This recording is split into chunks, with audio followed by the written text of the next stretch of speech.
L'empathie, vous savez, je vous ai sorti une formation il y a quelque temps sur l'empathie et ça vous a passionné. Elle s'appelait Comment être super empathe. Je voulais vous raconter aujourd'hui l'histoire de Viktor Frankl, qui est considéré comme l'un des plus grands psychologues du XXe siècle et je vais vous expliquer pourquoi ce lien avec l'empathie. Viktor Frankl est né en 1905 dans une famille juive à Vienne, en Autriche. Il a étudié bien sûr la médecine, la psychologie, la philosophie et il a même été influencé par Adler, par Jung et même par Freud. On connaît beaucoup, si vous avez fait des allers-retours vers la typologie, il est connu pour ce qu'on appelle la logothérapie, qui consiste à aider une personne à trouver un sens à sa vie, à souffrance et à sa mort. Déjà, en 1905, hein, il y avait beaucoup de crises existentielles, évidemment, mais ça existe depuis toujours. Et Victor, évidemment, s'était aperçu qu'il y avait beaucoup de personnes qui avaient des problèmes de sens à leur vie et qui souffraient, qui avaient peur de la mort, etc. Et donc, il a sorti la logothérapie. Il a écrit plus de 30 livres. L'un des plus connus, en 1946, c'est Man's Search for Meaning. Donc, il est connu pour son témoignage qui a marqué l'histoire de l'humanité. Vous allez comprendre l'empathie. Pendant la Seconde Guerre mondiale, il a été déporté dans 4 camps de concentration nazis, donc dont Auschwitz et Dachau. J'ai eu l'occasion, quand j'étais tout petit, je dois avoir 8-9 ans, mes parents m'ont amené visiter Dachau, de façon à ce que je vois ce qu'était le concert de l'empathie, justement, et je me souviens encore de ces douches. Enfin, moi, c'était assez terrible. Et donc, Viktor Frankl a été aussi déporté à Dachau. Il a perdu sa femme, il a perdu ses parents, il a perdu son frère dans la Shoah, et il a survécu à l'horreur, à la famine, à la torture, à la maladie. Comme quoi, des fois, une crisounette, même si elle dure 2 ou 3 ans, que votre conjoint a des hauts et des bas, que votre conjoint n'est pas exactement comme vous voulez pendant quelques temps, c'est pas par rapport à la Shoah, évidemment, il faut relativiser. Donc, Victor a observé, il a analysé, il a compris comment les détenus réagissaient face à l'adversité. Il a compris comment certains gardaient espoir, dignité, humanité, alors que d'autres, dans les mêmes conditions, sombraient dans le désespoir, la cruauté, la bestialité. En relisant l'histoire de Viktor Frankl, je pensais à vous. Ouais, je pensais à vous, les pirates. Comme il y en a qui disent, eh bien voilà, je traverse une crise de couple, comme la plupart des couples, comme presque tous les couples, et je sais qu'il y a beaucoup de pirates qui reviennent ensemble. La majorité des pirates qui font ce qu'il faut reviennent ensemble. Donc, je garde espoir, je garde ma dignité, je garde mon humanité. Et puis, il y a des pirates qui, au début, commencent à faire quelques formations, à se former, à progresser. Et puis, ça ne va pas aussi vite qu'ils ne veulent. Et là, ils sombrent dans le désespoir, dans la cruauté. Et ils se font mal eux-mêmes pendant la traversée du désert, ils abandonnent et ils le regrettent ensuite. Viktor Frankl nous a donné une leçon de sens, de liberté, de responsabilité. Il nous a montré qu'il faut trouver un sens à la vie, ce que cherche votre conjoint en crise. Il faut trouver un sens à sa souffrance, à sa mort, en se rattachant à une cause. Et votre cause, c'est de passer cette phase 3. C'est de passer cette phase 3 pour aller en phase 4. Cette cause, c'est de faire en sorte, si vous avez des enfants, qu'ils aient la chance de vivre avec papa et maman, et pas une semaine sur deux, pas devoir changer d'appartement, pas devoir vivre avec des enfants de pansement avec qui ils s'entendent pas devoir supporter les crises de pansement qui ne supportent pas vos enfants. Donc, en se rattachant à cette cause, à cette valeur, à cette personne, à votre conjoint, et cette cause qui vous dépasse, qui vous transcende, ce que j'ai appelé dans la formation sur les valeurs, cette formation sur les valeurs qui va nous motiver, cette motivation, ce que j'appelle avec vous la green card. Viktor Frankl nous a montré qu'il fallait choisir sa liberté, mais pas la liberté que veut le conjoint en crise, en disant je fais ce que je veux, je sors, je bois, je couche avec qui je veux. Viktor Frankl, comme le capitaine, nous montre que c'est la liberté intérieure. Ça ne dépend pas des circonstances. Et ça ne peut pas nous être enlevé. Chaque fois que vous faites une formation, chaque fois que vous mûrissez, chaque fois que vous apprenez, ça ne peut plus jamais vous être enlevé. C'est à vous. Et c'est ce choix, c'est de se mettre à travailler, ce choix d'apprendre qui va décider de votre attitude. C'est ce choix d'apprendre qui va décider ensuite de vos réactions, de votre comportement. Viktor Frankl aussi nous montre qu'il faut assumer sa responsabilité avec soi-même. Oui, j'ai une part de responsabilité dans la crise de mon couple. Et une fois qu'on assume sa part de responsabilité, vous voyez, quand les bébés pirates arrivent pour se plaindre de pansements, et encore, nous, on encadre beaucoup sur Facebook ou en en commentaire de ces vidéos, évidemment. Mais si vous regardez d'autres groupes Facebook ou d'autres qui sont accessibles, on vomit sur le conjoint, on le traite de pervers narcissique et on divorce. Vous avez compris qu'en assumant votre responsabilité envers vous-même, envers les autres, envers vos enfants, ça va vous obliger à répondre de vos actes. Imaginez le regard de vos enfants quand vous ne faites pas ce que vous avez appris dans les formations. Quand vous commettez des interdits, quand vous ne pouvez pas vous empêcher de critiquer, de juger, alors que vous savez, c'est dans une formation que vous dites, bon non, je prendrai la formation le mois prochain. Regardez le regard de vos enfants. Être responsable, c'est s'assumer et en tirer les leçons. C'est comme ça qu'on peut profiter des crises de vie, des crises de couple, comme Viktor Frankl, le pauvre, il a subi la Shoah. C'était bien pire, les camps de concentration. Je peux vous garantir que Dachau, ça fait alors que je vais le voir, c'était fini depuis 40 ans. Aujourd'hui, bon, c'est beaucoup plus vieux, heureusement. Waouh, voilà, ça montre que la vie, il faut en profiter. Alors, comment appliquer la leçon de vie de Viktor Frankl dans votre vie de couple, votre vie quotidienne? Bien, vous allez identifier votre mission.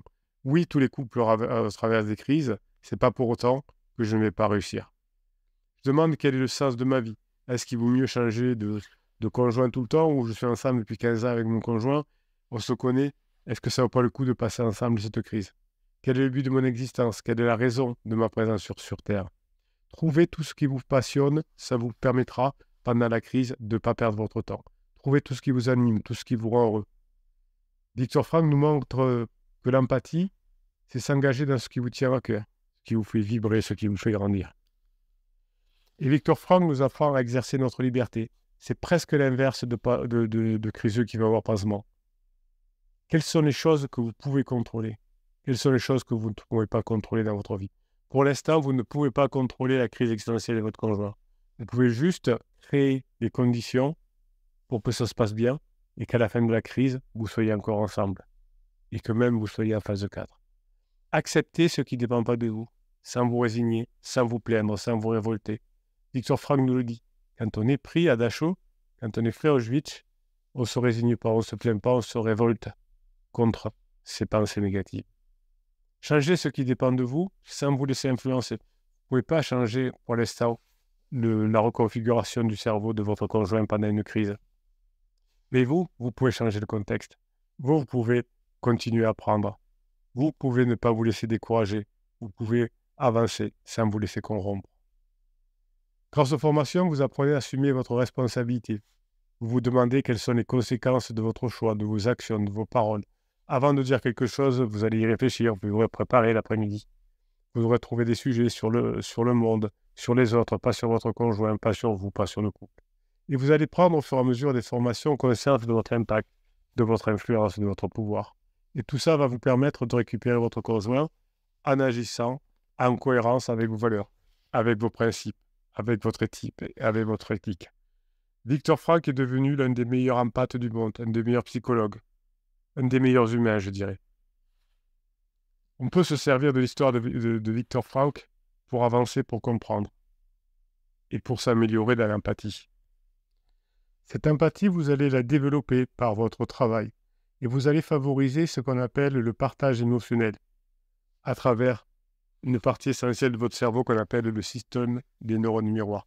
Les neurones miroirs sont des neurones qui s'activent à la fois quand on réalise une action, mais quand on observe autrui réaliser la même action. Donc quand votre conjoint va vous voir détendu, zen, dans la meilleure version de vous-même, chill, comme on dit aujourd'hui, les neurones miroirs vont vous permettre de créer une correspondance entre vous et votre conjoint en réduisant la différence entre les deux. Plus vous allez attirer votre conjoint par votre comportement, plus votre conjoint va se rapprocher de vous. Les neurones miroirs, c'est une zone au centre du cerveau, pas très loin de l'amygdale, qui est à la base de l'apprentissage par imitation, en créant une similarité entre les deux. C'est pour ça que tous les jours, je vous fais des vidéos, des shorts, des textes, pour vous montrer que vous pouvez y arriver, que vous pouvez être persévérant, que vous pouvez écrire des choses, que vous pouvez imaginer des choses, que vous pouvez créer des choses. Les neurones miroirs ont été découvertes dans le cortex prémoteur et le cortex pariétal inférieur. Par des études de neuroimagerie fonctionnelle, on a montré que l'empathie pouvait vous rapprocher de votre conjoint, car l'activation de ces mêmes régions chez votre conjoint chez votre conjoint, j'y arrivais, dans le cortex temporal supérieur, fait que on observe une action. Le rôle des neurones miroirs dans l'empathie permet de comprendre plus facilement les intentions, les attentes, les croyances. Le fait que vous partagez émotionnellement quelque chose avec votre conjoint va vous permettre de vous rapprocher. Le partage émotionnel permet de se rapprocher. C'est un processus essentiel. Vous allez vous reposer sur des régions cérébrales partagées, des représentations mentales partagées. Le partage émotionnel nous permet de ressentir les émotions de votre conjoint. Pas forcément de les comprendre, peu importe.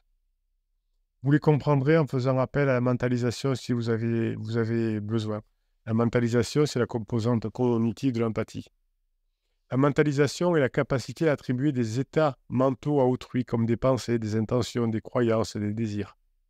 La mentalisation va vous permettre de comprendre ce que pense votre conjoint, ce que veut votre conjoint, de prédire son comportement, d'expliquer ses actions. Tout ça, dans la formation super empathe, vous apprenez à le faire en détail. La mentalisation, c'est un processus conscient, lent et volontaire qui se produit quand on adopte le point de vue d'autrui. Eh bien, vous allez, au fur et à mesure des formations, apprendre à mettre en place ce processus conscient qui est lent, qui est volontaire, mais qui vous rapproche de votre conjoint. Votre conjoint va adopter votre point de vue d'autrui. Alors, je vous rappelle que vous pouvez aller chercher la formation Super Empathe et les autres. Il y en a plus de 170. En descriptif de cette vidéo, sous la vidéo, vous avez un plus et vous avez dans ce plus des descriptifs un lien. Vous allez alors, non seulement vous avez une formation offerte, vous verrez, mais aussi vous avez le catalogue des 170 formations. Et vous aurez aussi évidemment un accès au groupe Facebook ou au groupe Telegram. Pensez aussi que jusqu'à la fin du mois, vous pouvez jouer pour gagner une formation, celle de votre choix cette fois. Il suffit de mettre des commentaires sur les vidéos YouTube et un petit logiciel va tirer au sort un des commentaires. Plus vous mettez de commentaires, plus vous avez des chances de gagner la formation de votre choix. La mentalisation que vous allez mettre en place va se reposer sur un réseau de régions cérébrales qui sont activées quand on se représente les états mentaux d'autrui. Donc chaque fois que vous dites « mon conjoint ne m'aime plus, moi je crois que mon conjoint s'en fout de moi, moi je crois que c'est mort », eh bien vous allez mentaliser les mêmes réseaux de régions, les mêmes réseaux cérébraux chez vous que chez votre conjoint. Tandis que quand vous faites l'inverse, quand vous mobilisez le cortex préfrontal médial, le temporal supérieur, le pariétal inférieur et même le pôle complet temporal, eh bien, toutes ces régions qui sont impliquées dans ce que j'appelle la théorie de l'esprit vont changer votre vie. La théorie de l'esprit, c'est la capacité à inférer des états mentaux d'autrui à partir de ses actions, de ses paroles, de son regard, de son contexte. Votre conjoint va vous voir changer. Quand vous avez peur, quand vous faites rien, quand vous êtes tiède, votre conjoint est tiède avec vous. Quand vous devenez chaud et flamboyant, quand vous devenez saillant, comme on disait dans la formation sur la saillance, eh bien, ça change tout. Les enfants ont acquis progressivement des capacités de la théorie de l'esprit, dès le plus jeune âge, à partir de 4 ans. Donc, la mentalisation va permettre d'avoir ce partage émotionnel. Vous allez ressentir les émotions de votre conjoint et vous allez les mentaliser, vous allez en faire quelque chose avec cette capacité cognitive.